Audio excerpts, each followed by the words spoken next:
শুভ একাদশী বার্তা আসছে 13ই এপ্রিল রোজ সোমবার, পবিত্র বরুণথিনী একাদশী ব্রত। এই একাদশীর ব্রত মাহাত্ম্যে বলা হয়েছে, বৈশাখ মাসের কৃষ্ণপক্ষীয় একাদশী হচ্ছে এই বরুণথিনী একাদশী। এই বরুণথিনী একাদশীর ব্রত পালনে আপনার 10,000 বছরের তপস্যার ফল লাভ হবে, সর্বদা সুখ লাভ হবে, পাপ ক্ষয় হবে এবং সৌভাগ্য লাভ হবে।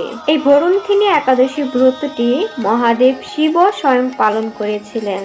যে ব্যক্তি এই একাদশী ব্রতটি ভক্তি নিষ্ঠা সহকারে পালন করবে, তার ইহলোকে এবং পরলোকে সদ্গতি লাভ হবে। তাই আমরা নিজেরা একাদশী ব্রত রাখবো, অন্যকে থাকার জন্য উৎসাহিত করব।